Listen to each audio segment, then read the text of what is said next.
پھر دیکھیں اللہ کی ٹھاٹھیں مارتی ہوئی رحمتیں آپ پر کیسے برستی ہیں، کہاں سے رزق آتا ہے، آسمانوں سے بھی آئے گا، زمین سے بھی آئے گا، مشرق سے بھی آئے گا، مغرب سے بھی آئے گا، شمال سے بھی آئے گا، جنوب سے بھی آئے گا، ہم آسمانوں سے، زمین سے، دریاؤں سے اور سمندروں سے آپ کا رزق آئے گا۔ السلام علیکم ورحمۃ اللہ وبرکاتہ۔ ناظرین، امید کرتا ہوں آپ خیریت سے ہوں گے۔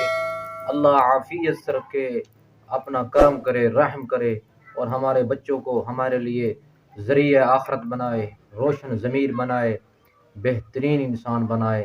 اللہ قرآن اور دین کی سمجھ عطا فرمائے اور صراط مستقیم پہ چلائے۔ ہمارے مرنے کے بعد ہمارے بچوں کو ہمارے لیے صدقہ جاریہ بنائے، یہی میری دعا ہے اور ہمیشہ رہے گی۔ تو آج میں ان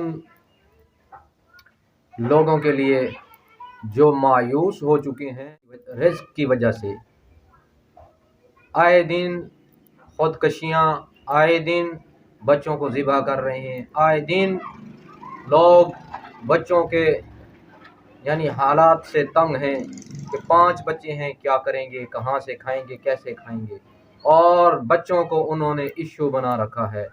اللہ کہتا ہے کہ ان معصوم بچوں کو قتل کرنے کے کیا کیا تمہارے لیے آزمائشیں ہیں۔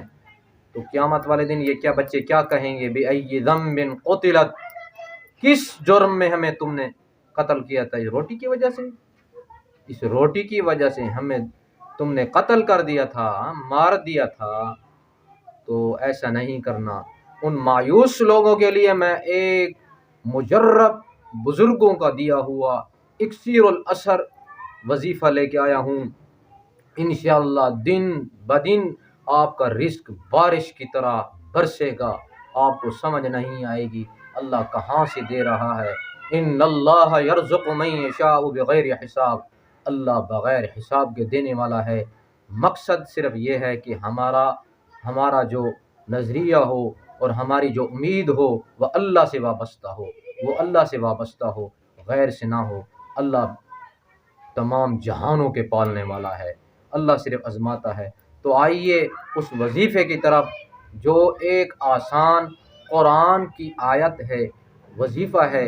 کرنا کیا ہے، آپ نے صبح کی 2 سنتوں کے اندر آخری رکعت کے اندر التحیات بھی پڑھ لیں گے، درود ابراہیمی بھی پڑھ لیں گے، اور رب جعلنی پڑھنے سے پہلے آپ نے ایک مرتبہ پڑھنا ہے اللہ یبسط الرزق لمن یشاء من عباده ویقدر له ان اللہ بکل شیء علیم۔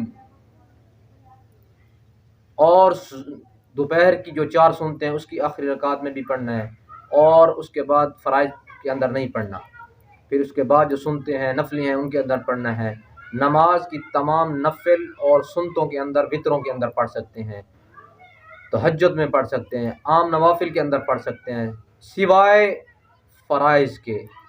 آپ نے آخری رکعت کی اتحیات بھی پڑھ لیں گے، درود ابراہیمی بھی پڑھ لیں گے، آپ نے ایک مرتبہ پڑھنا ہے اللہ یبسط الرزق لمن یشاء من عباده ویقدر له ان اللہ بکل شیء علیم۔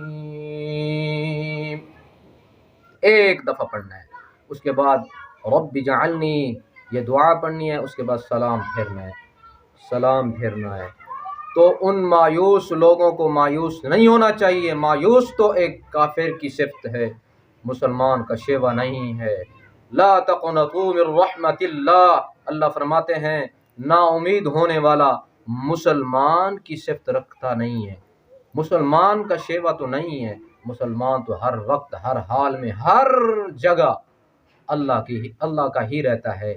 تو یہ آج کا میرا وظیفہ تھا، سنتوں کے اندر، وطروں کے اندر، فرائض کو چھوڑ کر، اور اس نوافل کے اندر، تہجد کے اندر آخری رکعت کی التحیات درود ابراہیمی پڑھ کے یہ آیات ایک دفعہ پڑھیں گے، پھر رب جعلنی پڑھیں گے، اور اس کے بعد سلام۔ اللہ کی ٹھاٹھیں مارتی ہوئی رحمتیں آپ پر کیسے برستی ہیں، کہاں سے رزق آتا ہے، آسمانوں سے بھی آئے گا، زمین سے بھی آئے گا، مشرق سے بھی آئے گا، مغرب سے بھی آئے گا، شمال سے بھی آئے گا، جنوب سے بھی آئے گا، ہم آسمانوں سے، زمین سے، دریاؤں سے اور سمندروں سے آپ کا رزق بھی رزق دیں گی، اور چیونٹیوں بلوں میں سے رزق لے کے آئیں گی، ایسی بارش اور ریت کے ذرات کی طرح آپ کا رزق برسے گا انشاءاللہ۔ تو ایک یہ وظیفہ تھا جو میں نے کہا ناظرین تک پہنچا دیں، جو لوگ مایوس ہیں رزق کے لیے 5 گانہ نماز کا اہتمام کریں، اور تمام تر اللہ کی جو اللہ کے احکامات ہیں ان پر عمل کریں۔ امید کرتا ہوں یہ ویڈیو پسند آئے گی، لائک کریں، دعاؤں میں یاد کیا کریں، اللہ میرا اور آپ کا حاضر ہو، اور ہمارے بچوں کا مستقبل اللہ روشن کر دے، اللہ روشن کر دے، ہمارے والدین کا فرما بردار بنا دے۔ السلام علیکم ورحمۃ اللہ وبرکاتہ۔